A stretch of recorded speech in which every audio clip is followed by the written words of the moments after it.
தந்தை, மகன், தூய ஆவியாரின் பெயராலே ஆமென். முதல் வாசகம்.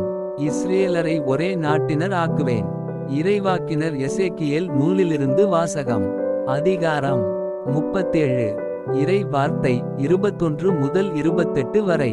தலைவராகிய ஆண்டவர் கூறியது: இதோ, நான் இஸ்ரேலர் சிதறுண்ட நாடுகளிலிருந்து அவர்களை அழைத்து எம்மருங்கினின்றும் கூட்டிச் சேர்த்து அவர்களின் சொந்த நாட்டிற்கு கொணர்வேன். இஸ்ரேலின் மலைகள் மீது அவர்களை ஒரே நாட்டினர் ஆக்குவேன். அவர்கள் எல்லாருக்கும் ஒரே அரசன் இருப்பான். அவர்கள் இனிமேல் ஒருபோதும் இரு நாடுகளாகவோ இரு அரசுகளாகவோ பிரிந்திரார். அவர்கள் இனிமேல் ஒருபோதும் தங்கள் தெய்வச் சிலைகளாலோ இழிந்த அருவருப்பான பொருள்களாலோ தங்கள் வேறெந்த குற்றங்களாலோ தங்களை தீட்டுப்படுத்திக் கொள்ள மாட்டார்கள். ஏனெனில் அவர்கள் பாவம் செய்த எல்லா குடியிருப்புகளிலிருந்தும் அவர்களை நான் மீட்டு தூய்மையாக்குவேன். அவர்கள் எனக்கு மக்களாய் இருப்பர், நான் அவர்களுக்கு கடவுளாய் இருப்பேன். என் ஊழியன் தாவீது அவர்களுக்கு அரசனாய் இருப்பான்.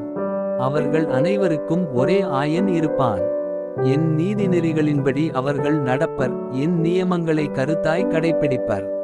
நான் என் ஊழியன் யாக்கோபுக்கு கொடுத்ததும் உங்கள் மூதாதையர் வாழ்ந்ததுமாகிய நாட்டில் அவர்கள் வாழ்வர்.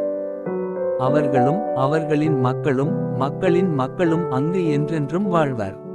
என் ஊழியன் தாவீது என்றென்றும் அவர்களின் தலைவனாய் இருப்பான். நான் அவர்களுடன் நல்லுறவு உடன்படிக்கை செய்து கொள்வேன். அது அவர்களுடன் என்றென்றும் நிலைத்திருக்கும். நான் அவர்களை நிலை பெறச் செய்து அவர்களை பெருகச் செய்வேன். என் தூயகத்தை அவர்கள் நடுவே என்றென்றும் நிலைக்கச் செய்வேன். என் உறைவிடம் அவர்கள் நடுவே இருக்கும். நான் அவர்களுக்கு கடவுளாய் இருப்பேன், அவர்கள் எனக்கு மக்களாய் இருப்பர்.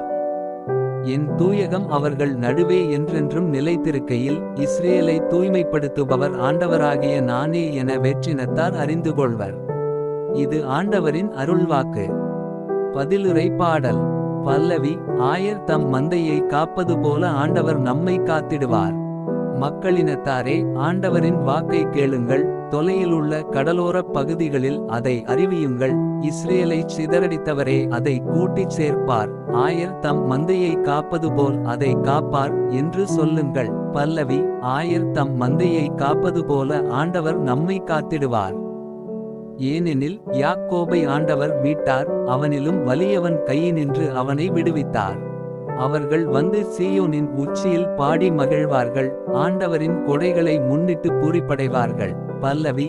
ஆயர் தம் மந்தையை காப்பது போல ஆண்டவர் நம்மை காத்திடுவார். அப்பொழுது கன்னிப் பெண்கள் நடனம் ஆடி களித்திருப்பர், அவ்வாறே இளைஞரும் முதியோரும் மகிழ்ந்திருப்பர். அவர்களுடைய அழுகையை நான் மகிழ்ச்சியாக மாற்றுவேன், அவர்களுக்கு ஆறுதல் அளிப்பேன், துன்பத்திற்கு பதிலாக இன்பத்தை அருள்வேன். பல்லவி. ஆயர் தம் மந்தையை காப்பது போல ஆண்டவர் நம்மை காத்திடுவார். நற்செய்திக்கு முன் வசனம். எனக்கெதிராக நீங்கள் இழைத்த குற்றங்கள் அனைத்தையும் விட்டுவிடுங்கள். புதிய இதயத்தையும் புதிய மனத்தையும் பெற்று. நற்செய்தி வாசகம். சிதறி வாழ்ந்த கடவுளின் பிள்ளைகளை ஒன்றாய் சேர்ப்பதற்காக இறக்கப் போகிறார்.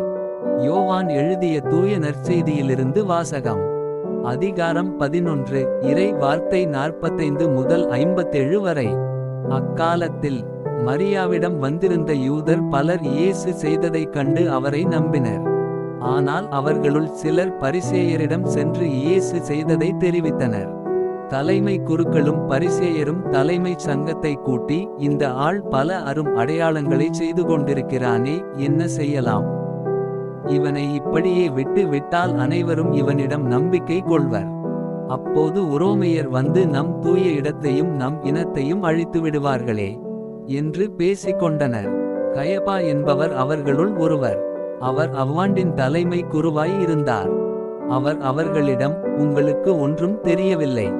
இனம் முழுவதும் அழிந்து போவதை விட ஒரு மனிதன் மட்டும் மக்களுக்காக இறப்பது நல்லது என்பதை நீங்கள் உணரவில்லை என்று சொன்னார்.